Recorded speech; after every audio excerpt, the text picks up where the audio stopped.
के बाद में कि ये उनके मतलब आप लोगों को उस नाम से पहचानते हैं? हाँ जी, हम तो हर पेरेंट प्राउड फील करता है ना कि वो बच्चे के नाम से जाना जाता है।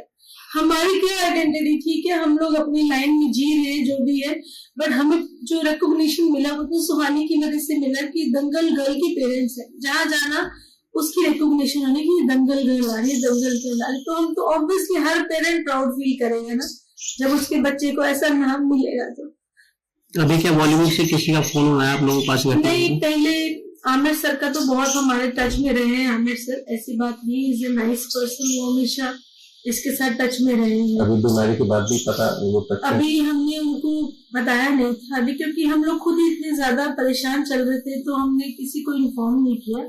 बट डेफिनेटली अगर एक मैसेज भी जाएगा उनको तो उनका इमीडिएटली रिस्पॉन्ड आता है और हमें पर्सनली कॉल करते हैं वो। तो वो सुहानी के साथ बॉन्डेड रहे हैं शुरू से, उन्होंने कभी ऐसा नहीं छोड़ा। अभी उनकी डॉटर की भी मैरिज हुई है, हमें इनवाइट आया था, प्रॉपर फोन भी आया था कि आपको आना है। तो हम जा नहीं पाए थे at that time. She was saving, fracture हुआ था उसको, तो अभी फ्रैक्चर रिमूव ही हुआ था, तो हमें अभी ट्रैवल करना नहीं था, तो हम मानव दर्शन इंजीनियरिंग कॉलेज। अच्छा, तो मैम इस बीच क्या और कोई प्रोडक्ट किया इसमें दंगल के बाद में? नहीं, दंगल के बाद उसने कुछ किया नहीं, थोड़ी बहुत एड्स वगैरह जैसे प्रिंट शूट किए थे और उसने ज्यादा कुछ किया नहीं, क्योंकि हम चाहते थे कि अपना क्वालिफिकेशन कंप्लीट करे, बिकॉज उसको जाना एक्टिंग लाइन में ही था। तो उसने बोला कि मम्मा मैं भी यही चाहती हूँ कि मैं अपनी ग्रेजुएशन कंप्लीट करके अपना फिर जाऊंगी उस लाइन में, ताकि थोड़ा सा और मेरा अच्छा हो जाएगा। तो हमने भी कहा ठीक है। तो उसके बाद वो अपना रेगुलर स्कूलिंग करी, फिर कॉलेज में गई अपना, और कॉलेज में भी बहुत अच्छा परफॉर्म कर रही थी। अभी उसने लास्ट सेमेस्टर में टॉप ही किया था। तो मतलब she was a brilliant girl, हर चीज में वो एक्सेल करना चाहती थी कि मैं जो भी, जबकि वो एक्टिंग करना चाहती थी, मगर फिर भी जर्नलिज्म एंड मास कम्युनिकेशन उसने सब्जेक्ट लिए, तो उसमें भी वो बेस्ट दे रही थी अपना। प्रोजेक्ट्स हो, कुछ डेमोन्स्ट्रेशन हो, कुछ भी हो कॉलेज में, तो सुहानी भटनागर का नाम आता था। She was that much creative and intelligent girl. अच्छा मैम, दंगल की बात करें तो दंगल कैसा मिला प्रोजेक्ट, मतलब जो उसको रोल मिला वो कैसे मिला? दंगल का तो जैसे मैंने आपको बताया कि लास्ट दंगल करने से 5-6 साल पहले से ही, मतलब बचपन से ही मॉडलिंग कर रही थी। तो मॉडलिंग वगैरह करते करते ऐसे ऑडिशंस के लिए हमें आते रहते थे व्हाट्सएप, तो हमें दिल्ली में बुला लिया था कि आप एक बार ऑडिशन देने आ जाओ, ये दिल्ली बॉम्बे से आ रहे हैं। तो इससे सिंपल कैजुअली दे दिया था ऑडिशन। तो बस उसके बाद दंगल के लिए 21,000 गर्ल्स उन्होंने शॉर्ट लिस्ट की थी, जिसमें 2 लड़की इन्होंने फाइनल की थी जूनियर रोल, जो गीता बबीता के लिए, and she was one of them. तो ऐसे इसका यहाँ से ऑडिशन क्लियर हुआ, फिर आमिर खान ने पर्सनली बुलाया बॉम्बे, फिर इसका इंटरव्यू वहां पर उन्होंने उनके साथ इसका हुआ ऑडिशन, तो बस that way she got selected. तो अभी क्या उसका, जब वो ठीक थी तो क्या चाहती थी, क्या करना चाहती थी आगे? बस कि मुझे एक्टिंग करनी है मम्मा, ये तो मेरा बचपन से ही पैशन है।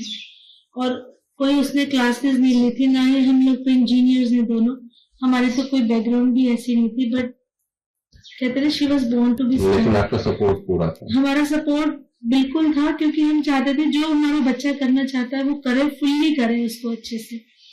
तो हम सिर्फ उसको सपोर्ट ही कर रहे थे, बाकी टैलेंट तो उसका अपना ही था, इसमें हमारा कोई भी रोल नहीं था। कैमरा फ्रेंडली, वो शुरू से बचपन से ही कैमरा फ्रेंडली, उसको शुरू से ही कैमरे के आगे बचपन से ही अपना एक्टिंग करने का बहुत ज्यादा शौक था, घर में भी करती रहती थी। तो आप लोग एनकरेज करते थे? बस क्योंकि हमने बोला जो चीज बच्चे को अच्छी लग रही है वो उसको करनी चाहिए, और as far as academically she was so good, तो हमने फुल सपोर्ट दिया कि ठीक है कि जो भी करना चाह रही है, मॉडलिंग करना चाह रही है, कोई बात नहीं, पढ़ाई में तो अच्छी है ना बच्ची। तो उसने दोनों तरफ से हम लोगों को सेटिस्फाई कर रखा था कि नहीं, मेरे लिए दोनों चीजें इम्पोर्टेंट है। एंड स्कूल में भी उसके लिए एक तरीके से प्राउड ही फील करता है कि स्कूल में भी उसने नाम कमाया काफी, कि 6 महीने दंगल की वजह से स्कूल से लीव पे थी, बट 6 महीने के किस स्टैंडर्ड में थी इस समय? She was in 6th standard, DPS Mathura road से पढ़ी है वो, 6 महीने स्कूल से ब्रेक लिया था, स्कूल वालों ने अप्रूव किया था। उसके बाद जब इसने ज्वाइन किया तो 92.3% इसकी 6th में आई थी। सिर्फ 6 मंथ्स पढ़ के ही फाइनल एग्जाम्स दिए थे इसने। तो स्कूल भी बहुत प्राउड फील करता था इसके ऊपर। बट एनीवेज, हर एक को कहते हैं ना अपना बच्चा तो बहुत अच्छा लगता है वो, बट मेरा बच्चा बाकी हमें बहुत प्राउड फील करा के गया। क्या हुआ था इसको? सुहानी को हाथ 2 महीने पहले हाथ में लेफ्ट हैंड में स्वेलिंग शुरू हो गई थी। काफी डॉक्टर्स वगैरह को दिखाया हमने यहाँ पे, डर्मेटोलॉजिस्ट को दिखाया, हॉस्पिटल्स में दिखाया, एक्सरे वगैरह, अल्ट्रासाउंड, MRI करवाई, क्या प्रॉब्लम है, कुछ किसी को डायग्नोस नहीं हो पा रहा था। फिर एम्स में लेकर गए उसको, एम्स में डायग्नोस किया उन्होंने डर्मेटोमायोसाइटिस जुवेनाइल, क्योंकि वो 19 साल की है। तो जब ये डायग्नोस किया फिर उसके साथ साथ उसको स्टेरॉइड्स वगैरह दिए उसको। पहले अगर बताएं कि बीमारी है क्या ये डर्मेटोमायोसाइटिस मसल्स की ऑटो इम्यून है, जो आपकी जो मसल्स है वो इन्फ्लेमेशन करना शुरू कर देती है। मसल में इन्फ्लेमेशन आती है, सूजन आ जाती है, मसल स्वेल करना शुरू कर देती है, और जैसे जैसे मसल स्वेल करती रहती है आपकी बॉडी में भी स्वेलिंग आती रहती है। जैसे उसके हाथ से स्वेलिंग स्टार्ट हुई, एक हाथ में, फिर दूसरे हाथ में स्वेलिंग स्टार्ट हुई, ऐसे करके बॉडी में इन्फ्लेमेशन आ गया पूरी बॉडी में। फिर उसमें धीरे धीरे उसके अंदर स्टेमिना खत्म हो जाता है, उसके अंदर स्ट्रेंथ खत्म हो जाती है, उसके अंदर बॉडी एक शुरू हो जाता है, धीरे धीरे करके ये सारे सिम्टम्स आते हैं। तो ये डर्मेटोमायोसाइटिस डायग्नोस करने के बाद उसका ट्रीटमेंट है स्टेरॉइड्स वगैरह। एम्स में जब उसको एडमिट कराया तो उन्होंने ये ट्रीटमेंट शुरू किया। ट्रीटमेंट के बाद फिर बहुत ज़्यादा धीरे धीरे इसकी रिकवरी होती है, स्टेरॉइड्स की इमीडिएटली नहीं होती, इसको महीने लग जाते हैं ठीक होने में। लेकिन उसको थोड़ा सा उसको जो स्टेरॉइड्स दिए वो इम्यूनिटी सप्रेंट्स होते हैं, जिससे इम्यूनिटी बहुत कम हो जाती है और उससे इन्फेक्शन होने के चांसेस ज़्यादा बढ़ जाते हैं।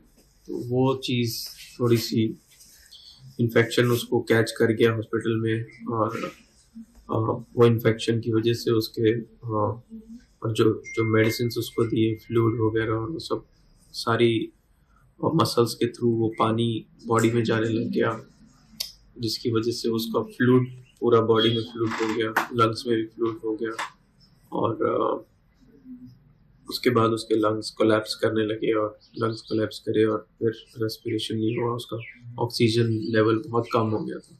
वेंटिलेटर पे डाल रखा था, मगर वेंटिलेटर पे डालने के बाद भी उसका ऑक्सीजन बहुत कम था।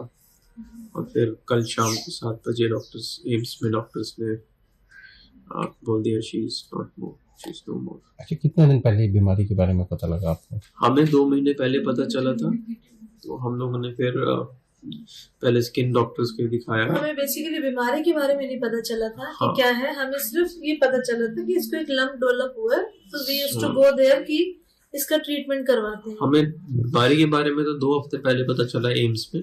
उससे पहले तो हम लोग को यही नहीं पता था कि क्या प्रॉब्लम है। एक हाथ में स्वेलिंग आ गई है, तो हमें लगा कि क्या प्रॉब्लम है, देखते हैं, डॉक्टर से मिलते हैं, क्या बताते हैं वो। तो पहले यानी कि पता ही नहीं लगा? पहले डॉक्टर्स ने पता किया तो उन्होंने सेलुलाइटिस बोला, कुछ ने टेस्ट करे तो सेलुलाइटिस के बारे में कहने लगे, सेलुलाइटिस के एंटीबायोटिक्स दिए। सेलुलाइटिस नहीं था वो एग्जैक्टली, उसके फिर कुछ रिएक्शंस वगैरह हो गए बीच में, फिर उसको कोल्ड कफ शुरू हो गया, उस तरीके से फिर उसकी हालत थोड़ी बिगड़ती गई। फिर हमने एम्स में जब कराया, उन्होंने अपने टेस्ट वगैरह करे तो उन्होंने डर्मेटोमायोसाइटिस को। अच्छा, कितनी रेयर बीमारी है ये? ये बहुत रेयर है बीमारी, ये ऑटो इम्यून की ही एक तरीके का ऑटो इम्यून है जो मसल्स को अफेक्ट करता है, और ये बहुत रेयर है। डर्मेटोमायोसाइटिस इस लेवल का, जो डॉक्टर से मेरी बात हुई थी तो बता रहे थे कि 5 वर्ल्ड वाइड 5-6 केसेस हैं, और कुछ की रिकवरी हो गई, कुछ की नहीं भी हो पाई, बट ये बहुत रेयर है और बहुत बहुत रिस्की और डेंजरस है।